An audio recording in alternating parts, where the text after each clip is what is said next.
오늘 국내 금융시장은 말 그대로 검은 금요일이었습니다.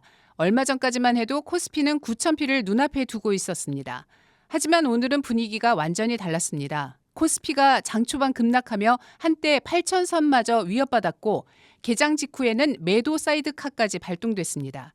사이드카는 시장이 너무 빠르게 흔들릴 때 프로그램 매매를 일시적으로 제한하는 장치입니다. 그만큼 오늘 증시 하락 속도가 가팔랐다는 뜻입니다.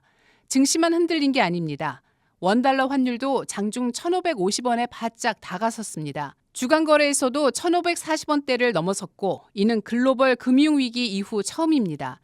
주가는 급락하고 환율은 치솟고 외국인은 계속 우리 주식을 팔고 있습니다. 오늘 시장은 증시와 환율이 동시에 흔들린 하루였습니다. 증시가 크게 흔들린 배경에는 미국 브로드컴발 반도체 투자 심리 악화가 있었습니다. 브로드컴이 최근 실적 발표에서 AI 칩 매출 전망을 시장 기대보다 낮게 제시하면서 반도체 투자 심리에 찬물을 끼얹었습니다.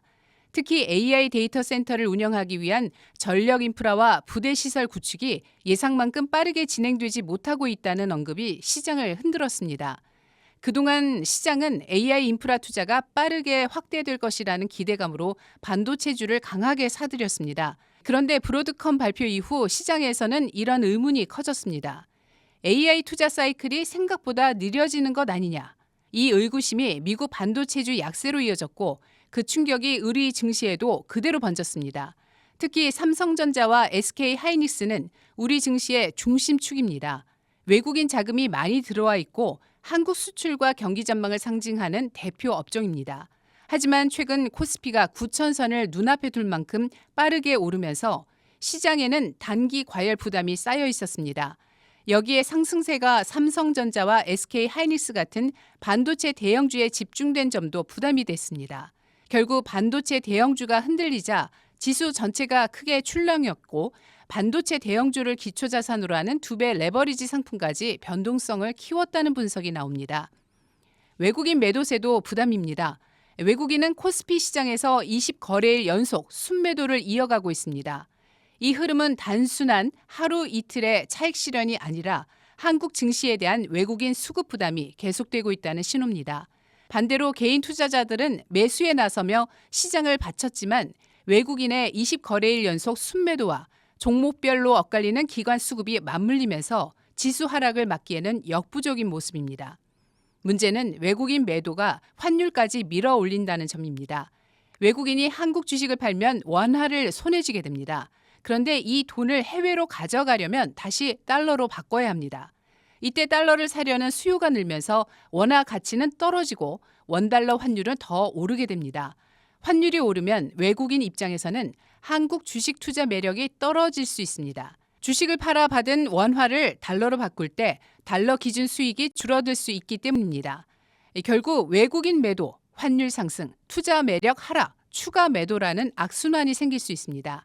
여기에 외환당국의 구두 개입도 큰 힘을 쓰지 못하고 있습니다. 우리 외환당국은 환율 급등에 대응해서 시장 안정 메시지를 냈습니다. 과도한 쏠림이 나타나면 필요한 조치를 하겠다는 취지였습니다. 하지만 외환시장은 크게 개의치 않는 모습입니다. 외국인 매도세가 이어지고 연장거래와 역외시장에서 원화 약세 흐름이 강해지면서 시장은 당국의 말보다 실제 달러 수급을 더 중요하게 보고 있습니다. 쉽게 말해 지금은 말만으로 환율을 진정시키기 어려운 장세라는 겁니다. 원달러 환율은 1,550원에 육박하며 금융시장 전체에 부담을 주고 있습니다. 고환율은 수입 물가를 끌어올릴 수 있습니다. 우리나라는 원유, 가스, 원자재, 식료품, 부품을 많이 수입하는 나라입니다. 환율이 오르면 같은 물건을 사와도 원화로 내야 하는 비용이 늘어납니다. 이 부담은 시간이 지나면서 기름값, 전기요금, 식료품, 수입 제품 가격에 반영될 수 있습니다.